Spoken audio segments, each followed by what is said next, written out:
Friends, welcome back to our channel. Today special egg curry అండి, కోడిగుడ్డు curry, Sunday special. First అయితే 4 ఎగ్స్ని boil చేసేసుకొని పీల్ చేసేసి పైన షెల్ అంతా ఇలాగా పెట్టుకున్నామండి. Boiled eggs 4. కర్రీలో కోసం మనం టమాటా, ఉల్లిపాయ, వెల్లుల్లిపాయ, అల్లం అన్నీ కలిపి మెత్తగా గ్రైండ్ చేసుకుందామండి. ఫస్ట్ అయితే నేను ఉల్లిపాయ, వెల్లుల్లిపాయలు, అల్లం గ్రైండ్ చేసేసుకొని తర్వాత టమాటాలు కూడా గ్రైండ్ చేసి పెట్టుకుంటున్నాను. ఉల్లిపాయ, టమాటా, వెల్లుల్లిపాయ, అల్లం పేస్ట్ అయితే రెడీ అయిపోయింది. సో ఈలోపు మనం పొయ్యి వెలిగించి పొయ్యి మీద బాండీ పెట్టుకొని గిన్నె చక్కగా కొంచెం ఆయిల్ వేసేసి ఒక 3 to 4 టేబుల్ స్పూన్స్ ఆయిల్ వేయాలండి. ఆయిల్ వేసి మనం ఆల్రెడీ బాయిల్ చేసుకొని పీల్ చేసుకొని పెట్టుకున్న ఎగ్స్ ఉన్నాయి కదండి, ఆ బాయిల్డ్ ఎగ్స్ ఏవైతే ఉన్నాయో వాటిని ఫ్రై చేసుకుందాం ఫ్రెండ్స్. నేను ఉప్పు కానీ పసుపు కానీ ఏమీ వేయలేదండి. జస్ట్ అలాగా బాయిల్ చేసిన ఎగ్స్ని మాత్రమే ఫ్రై చేస్తున్నాను. చూడండి, చుట్టూరుగా చక్కగా ఇలాగా ఇక్కడ ఏ కలర్ అయితే వచ్చిందో మనకి అదే గోల్డెన్ ఎల్లో కలర్ చుట్టూ మనకి ఎగ్ మొత్తం రావాలండి. వచ్చే వరకు జాగ్రత్తగా మీడియం ఫ్లేమ్లో కానీ సిమ్లో కానీ పెట్టుకొని జాగ్రత్తగా మీరు ఫ్రై చేసుకోండి ఫ్రెండ్స్. మనకి ఎగ్స్ అయితే వేగిపోయినాయి. మరీ ఓవర్గా మనం వేపేసినా కూడా బాగా హార్డ్గా అయిపోతుందండి. పైన తోలు అనేది మళ్ళీ తినలేరు కదా, మన పెద్దవాళ్ళు ఉంటారు. సో అదే ఆయిల్లో నేను ఎగ్స్ తీసేసి విడిగా మనం ఏదైతే పేస్ట్ చేసుకున్నామో అల్లము, వెల్లుల్లిపాయ, ఉల్లిపాయ, టమాటా, ఆ పేస్ట్ని అయితే వేసేసాను ఫ్రెండ్స్. సో ఇప్పుడు ఇందులో మనం కొంచెం ఉప్పు యాడ్ చేసుకుందాము. ఫస్ట్ అయితే కొంచెం ఉప్పు అనేది యాడ్ చేసేసుకుంటున్నాను ఫ్రెండ్స్. ఎందుకంటే కొంచెం ఈ ఉప్పుకి నీరు వస్తుంది కాబట్టి ఆ టమాటా అనేది చక్కగా మగ్గుతుంది మనకి. తర్వాత మళ్ళీ మనం కారము, పసుపు అన్నీ వేసిన తర్వాత చూసుకొని మనకి సరిపోయిందో లేదో దాన్ని బట్టి మనకి టేస్ట్ ప్రకారం ఉప్పు మళ్ళీ కావాలంటే యాడ్ చేసుకోవచ్చండి.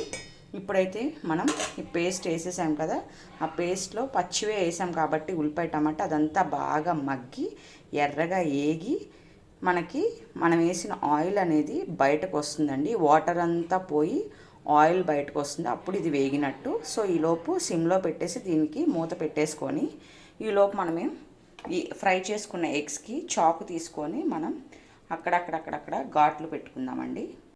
కొంచెం ఆయిల్ అనేది ఇప్పుడిప్పుడే కొంచెం బయటకు వస్తుందండి. సో ఉప్పు ఆల్రెడీ ఇందాక వేసాం కదండి, తర్వాత చూసి వేసుకుందాం. పసుపు, కారం వేసేసానండి. కారం కొంచెం ఎక్కువే పడుతుందండి ఈ కర్రీకి, ఎందుకంటే ఉల్లిపాయ, టమాటా పేస్ట్ వేసాం కదా, ఉల్లిపాయ తీపి వస్తుంది, టమాటా పులుపు ఉంటుంది కాబట్టి కర్రీ ఏంటంటే కొంచెం స్పైసీగా తెలియటం కోసం కారం అనేది ఎక్కువ పడుతుందండి. మూత పెట్టేసుకుందాం సిమ్లో పెట్టేసి. ఇప్పుడు కొంచెం బయటకు వచ్చింది. సో నేనైతే ఇప్పుడు కొంచెం ఒక 1 గ్లాస్ ఆఫ్ వాటర్ అనేది పోసానండి. 1 గ్లాస్ ఆఫ్ వాటర్ పోసేసి కొంచెం ఉప్పు టేస్ట్ చూసి సరిపడా ఉప్పు, కారం, పసుపు వేసానండి. వేసిన తర్వాత ఒక్క 5 minutes చూడండి, మనకి వాటర్ అనేది మరుగు పడుతుంది కదా, ఇలాగా నురగలాగా వస్తుంది. అలా ఒక 5 minutes చక్కగా మరిగిన తర్వాత మనం ఇందాక ఏవైతే ఫ్రై చేసుకున్నాం కదండి, బాయిల్ చేసి పెట్టుకున్న ఎగ్స్ని ఫ్రై చేసుకున్నాం కదా, ఆ ఫ్రై చేసిన ఎగ్స్కి ఆల్రెడీ ఘాట్లు కూడా పెట్టుకున్నామండి. ఇదిగోండి, మీరు గమనిస్తే ఘాట్లు కూడా కనిపిస్తాయి చాకుతోటి. అక్కడక్కడ ఘాట్లు పెట్టుకున్నాం కదండి. సో ఇప్పుడు మనం ఇలా వాటరీగా ఉన్నప్పుడే మనం ఆ ఫ్రై చేసుకున్న ఎగ్స్ అనేవి వేసేసుకోవాలండి. ఎందుకంటే మనకి దగ్గర పడ్డాక వేసుకుంటే ఆ ఉప్పు, కారం, ఆ స్పైసీనెస్ అనేది మనకి ఎగ్కి పట్టదండి. సో ఇలా వాటరీగా ఉన్నప్పుడే మనం ఎగ్ అనేది వేసేసుకోవాలి. ఇలా ఉన్నప్పుడు వేసుకుంటే ఏంటంటే మనం ఏదైతే మనం మసాలా కానీ ఉప్పు, కారం, పసుపు వేసామో అదంతా మనకి ఎగ్ పీల్చుకుంటుందండి, ఘాట్లు పెట్టాం కదా దాని ద్వారా. సో ఇప్పుడైతే మనం మూత పెట్టేసుకుందామండి.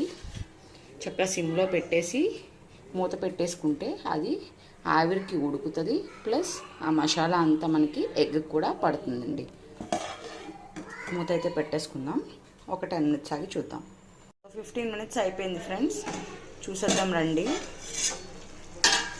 ఎస్, చూడండి ఆయిల్ అనేది మనకి ఎలా వస్తుందో, వాటర్ అంతా ఇంకిపోయి బాగా దగ్గరికి అయిపోయిందండి, గ్రేవీ లాగా చక్కగా ఆయిల్ అంతా వచ్చేసి.